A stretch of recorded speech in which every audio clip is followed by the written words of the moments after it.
네, 오늘 이야기는 너무나 유명한 이야기죠. 엘리야 하면 갈멜산에서의 싸움, 갈멜산에서의 영적 전투를 떠올리곤 합니다. 그렇지만 그 후에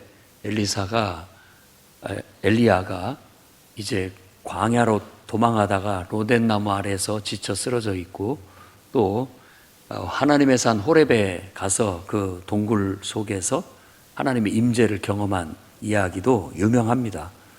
그래서 보통 이제 로뎀나무 그늘 아래, 이게 아주 유명한 말이 됐어요. 로뎀나무 그늘 아래는 어떤 지친 영혼이 어떤 쉼을 얻는 그런 장소의 대명사가 이 이야기 때문에 되게 됩니다. 그리고 이 이야기에서 놓쳐서는 안 되는 중요한 두 번이나 강조하고 있는 얘기가, 그 지친 엘리야에게 하나님께서 두 번을 똑같이 묻습니다. 엘리야야, 네가 어찌하여 여기 있느냐? 네가 어찌하여 여기 있느냐라는 질문을 하게 됩니다. 그래서 엘리야는 나름대로 나는 정말 주님을 위해서 열심히 할 만큼 했습니다. 열심히 할 만큼 했습니다. 그런데도 지금 이 결과는 너무 절망적입니다. 이제 이세벨이 나를 찾아 죽이려고 하는데, 그동안 선지자들 다 잡아 죽였고 이제 남은 사람은 나 혼자밖에 없습니다. 이런 답변을 하나님 앞에 똑같이 드립니다. 그리고 또 하나님은 이제 하나님의 임재를 통해서 세미한 음성으로 나타나셔서도 똑같이 묻습니다. 엘리야야, 다시 한번 생각해봐라. 네가 어찌하여 여기 있느냐? 똑같은 답변을 합니다. 그러니까 이 말씀을 통해서 저는 엘리야에게 물으셨던 하나님의 그 물음이 오늘 우리 영혼 속에도 울려 퍼지기를 바랍니다. 여러분, 왜 여기에 있습니까? 나 자신. 그러니까 어찌하여 여기 있느냐라는 건 두 가지 어떤 의미를 갖습니다. 하나는 네가 있어야 할 자리가 여기가 맞냐? 지금 네가 있어야 할 자리가 여기가 맞냐라는 그런 질문이기도 하고, 그리고 또 하나는 네가 지금 감당해야 할 사명, 네 할 일이 도대체 뭐냐? 이런 질문을 던지는 거예요. 그러니까 지금 엘리야는 자기가 있어야 할 위치에 있지 못하고 있고, 또 자기가 해야 할 일을 제대로 감당하지 못하고 있는 상황인 거예요. 그걸 자각시키기 위해서 하나님은 네가 어찌하여 여기 있느냐라는 질문을 한 겁니다. 그래서 나는 왜 여기 있는가? 나는 왜 여기 있는가? 내가 있어야 할 자리가 맞는가? 내가 해야 할 일을 나는 하고 있는가? 오늘 이 물음을 통해서 하나님의 음성을 듣기를 바랍니다. 맨 먼저 여러분, 일어나서 음식을 먹고 힘을 내서 여러분 갈 길을 가시기 바랍니다. 아멘. 여러분 갈 길을 가시기 바랍니다. 아합 왕은 이제 자기 부인 이세벨한테 가가지고 갈멜산에서 어떤 일이 있었는지를 낱낱이 고했습니다. 그때 자기가 총애했던 그런 예언자들이, 다 바알을 숭배하는 예언자들, 또 그 일꾼 제사장들을 다 시내가에서 죽였다. 엘리야가 죽였다라는 소리를 듣습니다. 이세벨은 아합하고 틀립니다. 아합이 이세벨하고 틀린 거죠. 이세벨은 정말 바알 숭배의 수장이라고 한다면, 아합은 그게 자기 뜻은 아닌 것 같아요. 그러니까 부인이 하자고 하니까 그냥 그걸 허용을 해주고는 있었지만, 내심 항상 하나님의 백성이기 때문에 한쪽에 이게 걸리는 게 있었던 거예요, 마음에. 그렇기 때문에 이러지도 못하고 저러지도 못하는 그런 상황이 많이 도래합니다. 아마 여러분들도 부부간에 그런 경우도 있을 거예요. 내가 원하지는 않지만 부인이 하도 하려고 하니까 그냥 그렇게 따라가는 경우도 있고, 또 남편이 하도 하려고 하니까 그냥 따라가 주는 경우도 있죠. 내게 내키지는 않지만.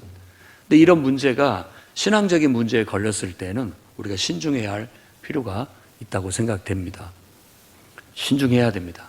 자기의 정체성을 분명히 해야 돼요. 우리는 하나님이 창조하신 하나님의 형상을 닮은 하나님의 자녀예요. 그렇기 때문에 우리는 무슨 이유가 됐든지 간에 하나님 외에 다른 신을 섬길 수 없습니다. 그건 분명히 해야 할 필요가 있죠. 아무리 결혼해서 배우자라 할지라도 그런 면에 있어서는 절대 타협이 있을 수 없고 양보가 있을 수 없습니다. 단호하셔야 됩니다. 단호하셔야 됩니다. 그런데 이제 이런 일들로 인해서 우리가 믿음이 약해지고 확신이 약해지고 우리의 정체성이 약해지고 우리의 기도가 약해지고 하나님의 성령의 은혜가 약해지고 자꾸 인간적이고 육신적이 되다 보면 이런 것들이 밀고 들어오는데 막지를 못합니다.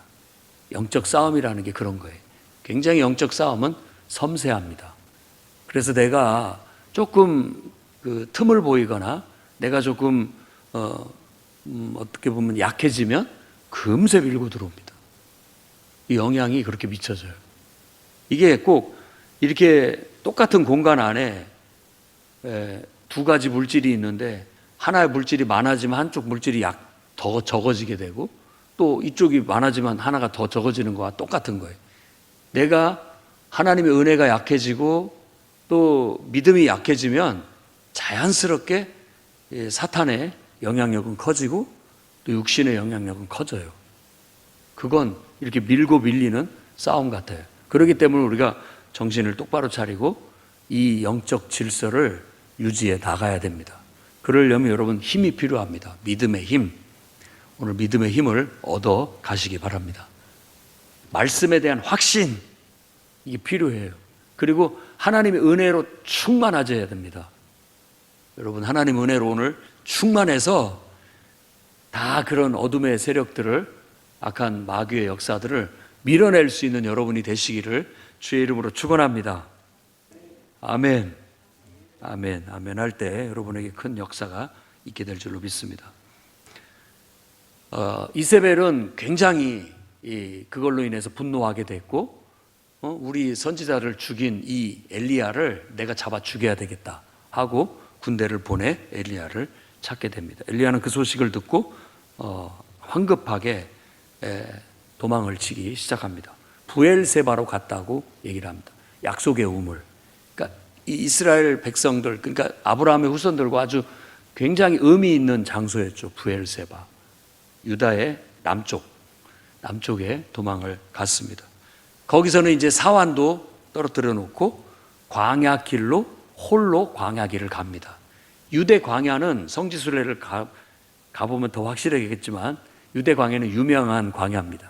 그 광야를 거쳐서 하나님의 산 호렙까지 아마 가려고 했던 것 같아요. 그런데 이 광야길을 가다가 이 엘리야가 지쳐서 쓰러집니다. 그러니까 그때 엘리야의 마음은 딱 인간적인 마음 그대로였어요. 하나님, 넉넉합니다. 이제 할 만큼 했습니다. 이런 뜻이. 할 만큼 했습니다.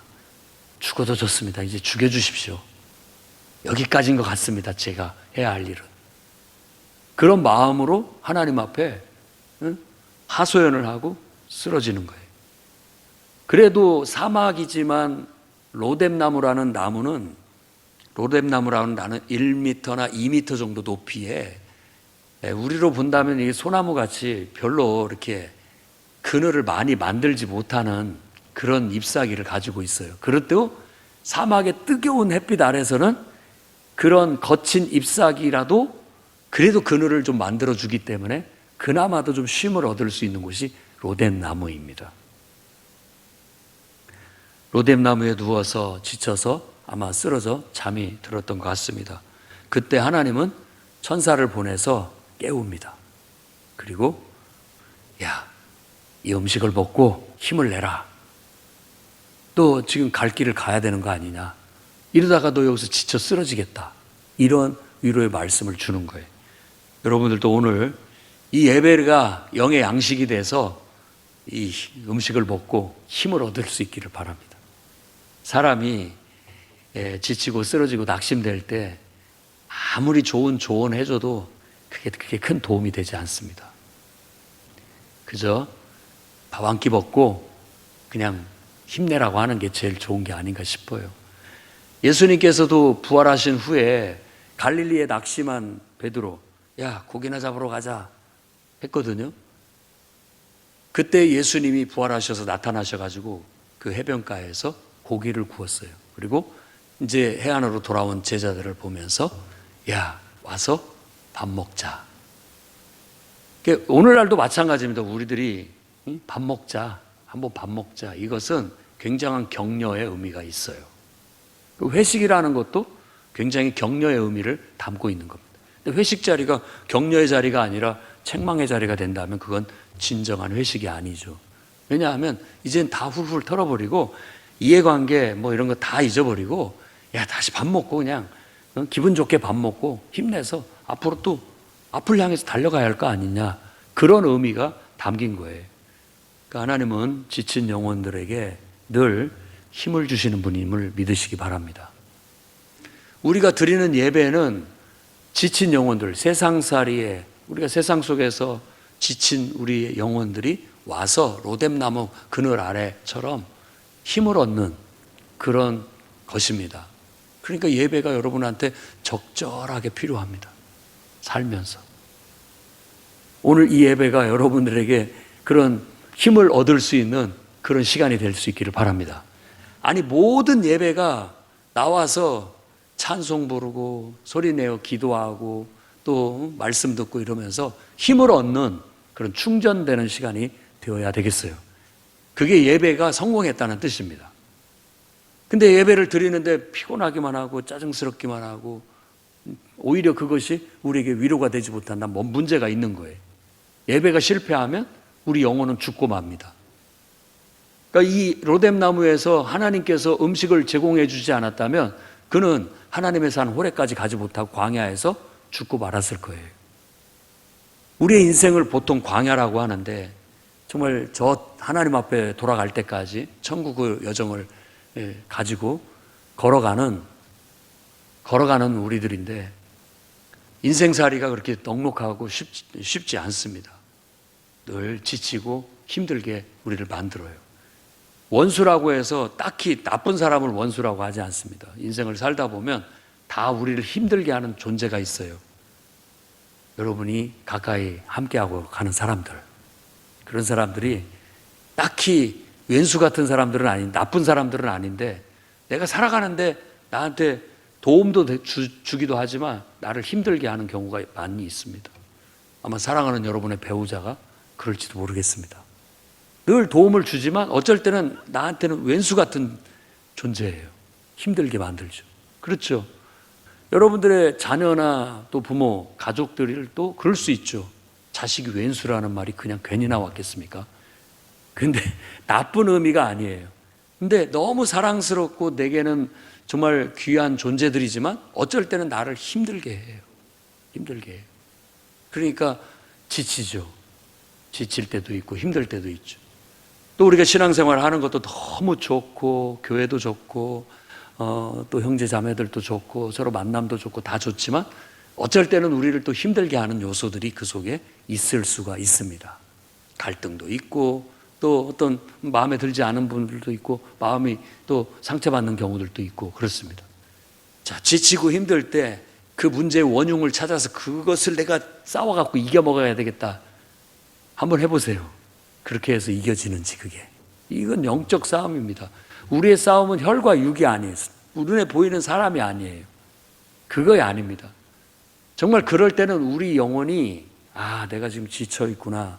내 영혼이 지금 메말라 있구나. 하나님 앞에 나아가야 되겠다. 하나님을 예배하고 찬송하면서 은혜를 충만하게 영의 양식을 먹으면 그랬던 생각, 그랬던 감정, 그랬던 우울한 마음 이런 게 그냥 싹 사라지는 거예요. 그냥 한순간에 사라지는 거예요. 그걸 은혜라고 하는 거예요. 설명할 수가 없어요. 이해관계의 문제가 아니에요. 그것은 어떻게 보면 내 영적인 상태죠. 여러분의 몸이 피곤하다면 사람들 말 들어주는 거 짜증납니다. 그렇죠? 어떨 때는 내가 지치고 피곤하고 힘들면 인간관계를 외면하고 싶고 그런 마음이 들게 돼 있다고요. 그런데 내가 넉넉하면요, 이 사람도 생각나고 저 사람도 생각나고 이 사람한테도 가서 좀 잘해주고 싶고 저 사람한테도 잘해주고 싶은 마음이 생기는 거예요. 그게 은혜예요. 우리 풍요로운 교회는 모든 사람이 예수를 믿는 믿음 안에서 다 그런 넉넉한 그 은혜의 부요함을 얻게 만드는 것이 우리 교회의 가치고 비전이에요. 그 풍요로운이라는 단어 속에 그 비전을 담은 겁니다.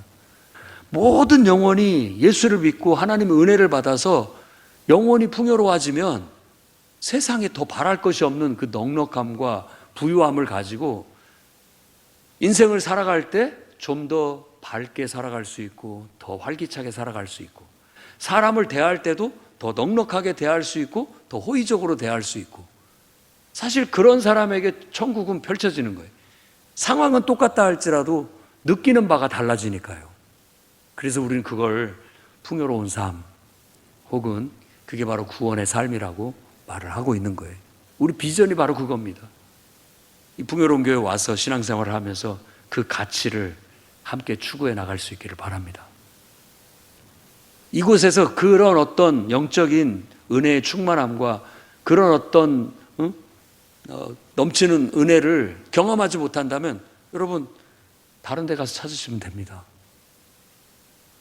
그러나 우리는 그것을 함께 추구하고 그걸 함께 이루고 그것 속에서 우리가 다 좀 넉넉해지고 부유해지고 은혜가 있어서 지친 영혼들이 힘을 얻고 용기를 얻어서 살아가기를 바라는 거예요. 우리 사명선언문에는 하나님 아버지 품 안에서 힘과 용기를 얻고 이게 바로 예배를 통한 기도를 통한 하나님께로부터 충족됨을 말하는 거예요.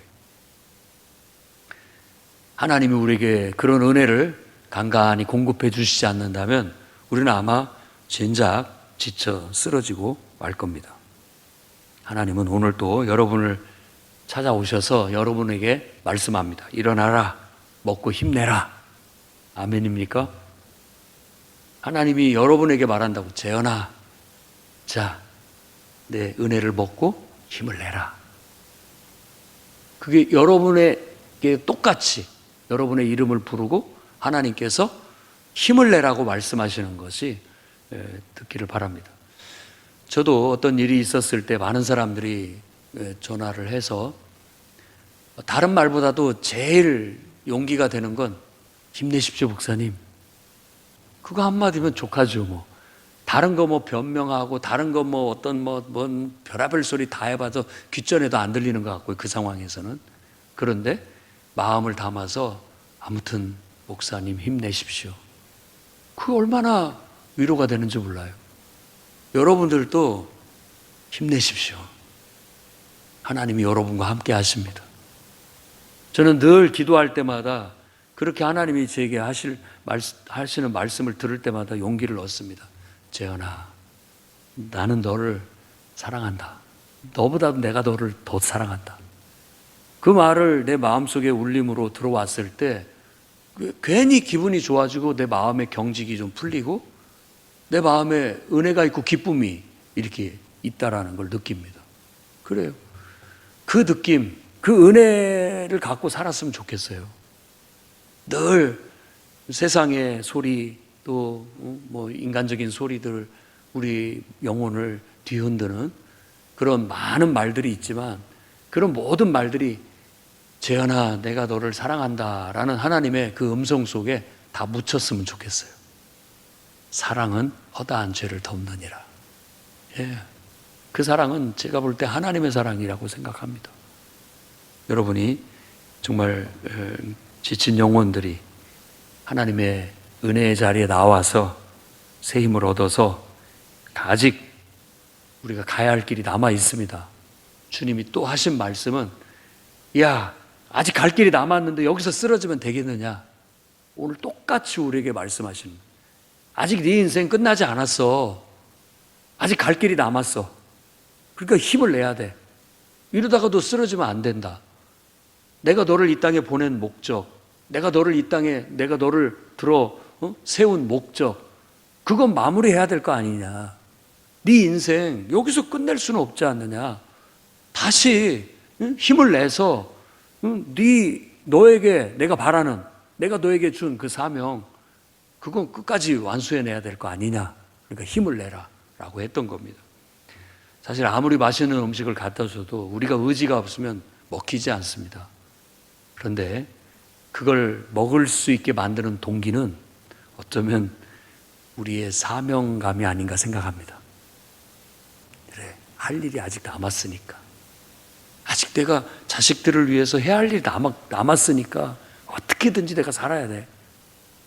아직 내가 뭔가 해야 할 일이 있기 때문에 지금 이렇게 힘들어도 참아내야 되고 계속 노력해야 돼. 이런 게 있는 거예요. 그러니까 억지로라도 먹고 힘을 내고 또 달려가는 것이죠.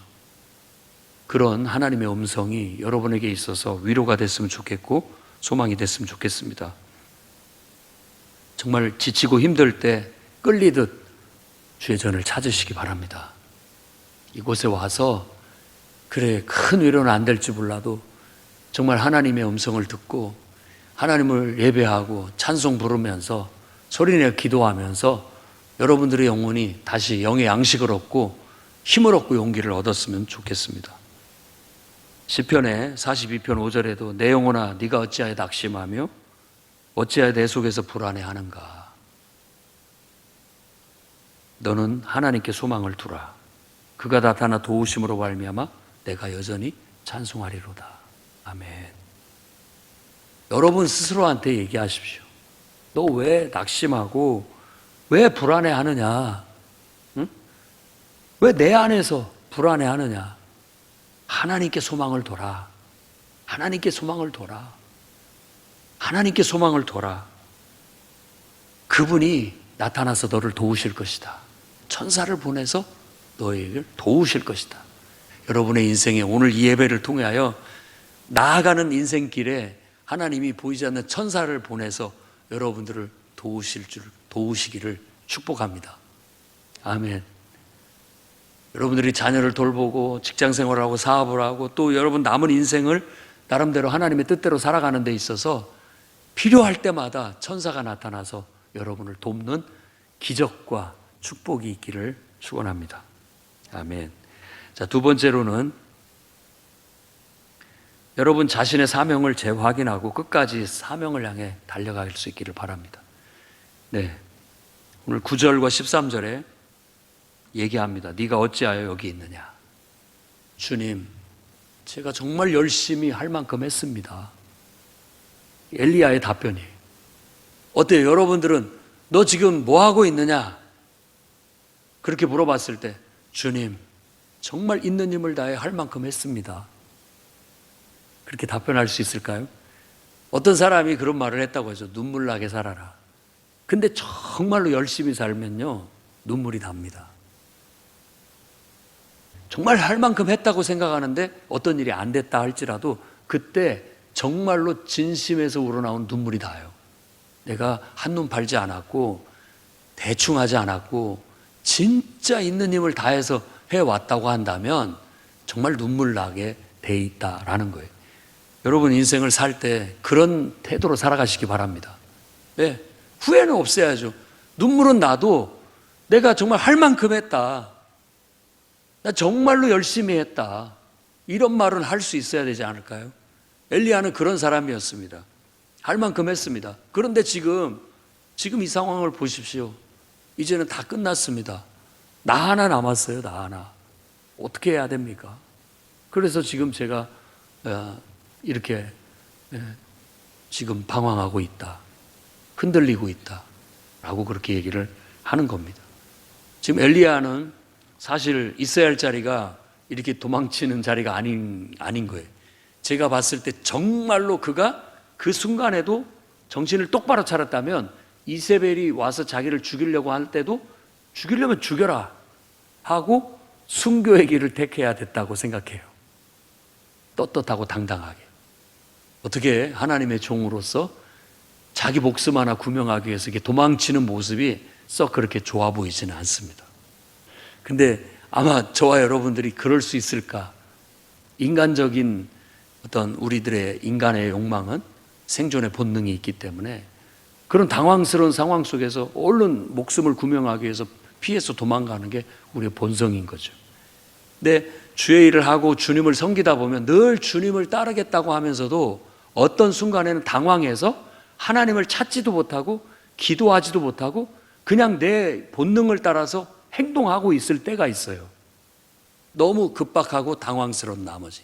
지금 엘리야가 그런 모습이에요. 그러다 보니까 자기 있어야 할 위치를 잃어버린 거예요.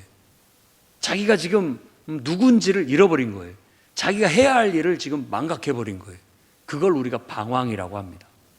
방황. 내 좌표가 흔들려요. 어디에 서 있는지 잘 모르겠고 내가 뭘 하고 해야 될지도 잘 모르겠고 내가 누군지도 잘 모르는 그런 인생의 방황이 있습니다.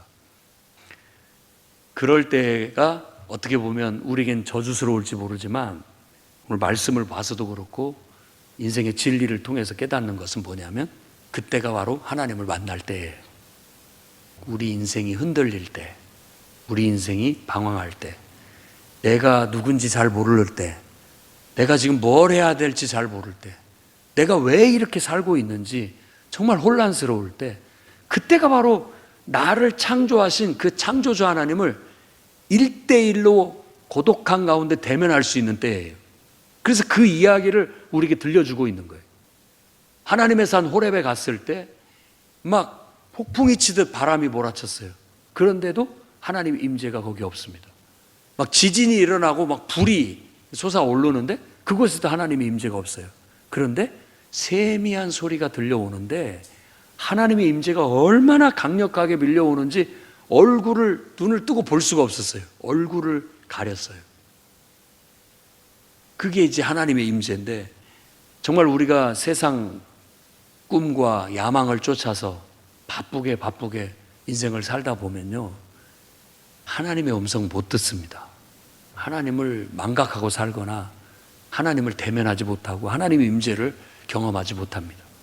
그런데 인생의 이런 큰 풍파를 만나고 정말로 아무것도 남지 않았다라고 느껴졌을 때 그 고독한 순간에 우리는 나를 창조한 창조주 하나님을 대면하게 돼요. 이건 축복입니다. 축복이에요. 내 영혼이 살아나는 축복을 얻게 되는 거예요. 거기서 나를 발견하게 돼요. 자기를 발견하게 되고 내가 누군지를 알게 되고 이제 내가 앞으로 무엇을 하고 남은 인생을 살아야 될지를 확신을 갖게 돼요. 그게 살아있는 인생입니다. 여러분 인생이 혹시 낙심하여 방향을 잃고 주저앉아 있다면 오늘 사람들 다 의식할 것도 없고 다른 거 생각할 것도 없고 정말 아무것도 없는 가운데 나를 창조하신 하나님을 대면해서 그분의 임재 속에서 세미한 음성을 듣고 남은 인생의 사명을 깨닫기를 바랍니다. 엘리야, 너에게 남은 사명을 내가 일러주겠다. 너는 이제 아람에게 가서 하사엘에 기름을 부어서 왕으로 세워라. 그리고 이스라엘의 예후를 만나 그를 기름 부어 또 왕으로 세워라. 그리고 엘리사를 만나서 내 후계자로 세워라. 이 세 가지의 사명이 네가 마지막 해야 할 사명이다 라고 얘기를 한 거예요. 그는 그 길로 즉시 그 사명을 성취하기 위해서 가게 됐던 겁니다. 인생을 살아갈 때 사명의 삶을 살아가시기를 바랍니다. 그게 가장 가치 있고 의미 있고 행복한 삶이에요. 그냥 내가 누군지도 모르겠고 뭘 해야 될지도 모르겠고 뭘 위해 살아야 할지도 모르는 인생은 허비하는 인생이에요. 낭비하는 인생이죠. 여러분 인생을 낭비하지 않기를 바랍니다. 창조주 하나님을 만나 그분을 통해서 여러분들이 해야 할 일을 분명하게 받으십시오. 내가 여기 있어야 할 이유가 뭔지 분명하게 확신을 가지십시오. 어떤 다른 환경이나 다른 사람이나 그런 게 영향받지 말고 아무것도 없이 창조주 하나님과 나와의 관계 속에서 그 해답을 찾으셔야 됩니다. 내가 살아가야 할 이유, 내가 이곳에 있어야 할 이유, 내가 해야 할 일, 사명, 그걸 분명하게 받아서 하나님을 통해서 확신을 갖게 되면 그것이 나를 힘있게 만들고 능력 있게 만들고 나를 깨어나게 만들고 움직이게 만들고 일하게 만들고 활동하게 만들어갈 줄로 믿습니다. 나이의 고하고는 아무 상관이 없습니다. 사명감을 갖고 마지막 한 호흡까지 살기를 우리가 기도합시다. 저도 그걸 바랍니다. 마지막 한 호흡이라도 남아있다면 마지막까지 복음을 전하고 하나님을 전하고 그렇게 하나님 말씀을 가르치다 그렇게 마지막 한 호흡을 쓰고 하나님 품에 안기기를 바란다고. 여러분 나름대로 인생에도 다 사명이 있습니다. 그 사명은 누가 주는 것도 아니고 하나님 앞에서 내가 1대1로 받는 거예요. 그리고 여러분은 그걸 확신을 갖고 항상 말하고 그것에 의해서 움직이고 그것에 의해서 결정하고 그것에 의해서 방향을 잡고 가셔야 돼. 흔들리지 않습니다. 그런데 환경을 따라서 이리 휘둘리고 저리 휘둘리면 우리가 제대로 된 삶을 못 삽니다. 사도 바울은 사도행전 20장 23절 24절에 이렇게 얘기합니다. 오직 성령이 각 성에서 내게 증언하여 결박과 환난이 나를 기다린다 하시나 내가 달려갈 길과 주 예수께 받은 사명 곧 하나님의 은혜의 복음을 증언하는 일을 마치려 하면은 나의 생명을 조금도 귀한 것으로 여기지 아니하노라. 얼마나 확신에 찬 고백입니까? 내 갈 길이 고생길이 훤하다. 내 앞에 고생이 기다리고 있다는 것, 결박과 환난이 기다리고 있다는 것 확실히 안다. 하지만 내가 사명을 이루기 위해서는 그 고생을 해야 되고 사명을 이루기 위해서 그 핍박을 받아야 된다면 나는 받겠다. 그런 마음이에요. 그런 마음. 여러분에게도 그런 확신과 그런 결단이 있기를 바랍니다. 내가 주님을 위해서 앞으로 살아갈 건데 그게 쉽지 않을 것이라는 거 나 안다. 그것 때문에 시험도 들 수 있고 욕도 먹을 수 있고 그것 때문에 비난도 받을 수 있고 어떤 어려움도 겪을 수 있고 그렇겠지만 나는 피하지 않고 돌파해 가겠다. 이게 지금 사도 바울의 확신이에요. 여러분 인생도 그렇게 힘있게 사시기를 바랍니다. 조금 어렵다고 조금 문제 있다고 금방 주저앉고 되돌아가고 피하고 하려고 하지 마시고 얼마든지 와라. 내가 주님을 위해서라면 그까짓 거 못하겠는가? 이런 마음을 갖는 거죠. 그 정도 고난 내가 얼마든지 이겨낼 수 있다. 사탄아 아무리 네가 역사해봐라. 나는 하나님만 바라보고 하나님께만 소망을 두고 하나님이 주신 사명을 이루기 위해서는 그보다 더한 것도 나는 감수하겠다. 예수님께서도 하나님의 사명을 감당하기 위해서 그 치욕과 모멸과 그 수욕을 다 당하시고 그 무거운 십자가를 지고 그 죽을 고비를 그 고통을 받으시면서 십자가에 매달려 오랜 시간을 견디고 죽으셨던 것처럼 그분도 그러셨는데 내가 그까짓 거 못하겠느냐. 내가 먹어야 할 욕이 있다면 먹겠다. 내가 비난받을 일이 있다면 비난받겠다. 내가 어떤 어려움을 당해야 할 것이 있다면 당하겠다. 그걸 통해서 하나님의 뜻이 이루어질 수 있다면 그걸 통해서 하나님의 영광이 드러날 수 있다면 기꺼이 나는 그 길을 가겠다라는 사도 바울의 결단과 고백이 오늘 저와 여러분의 고백이 될 수 있었으면 좋겠습니다. 여러분한테 한번 다시 물어보십시오. 나는 왜 여기 있는가? 나는 누구인가? 내가 할 일은 무엇인가? 하나님을 통해서 확신을 가지고 힘을 내서 살아가시기를 주의 이름으로 축원합니다.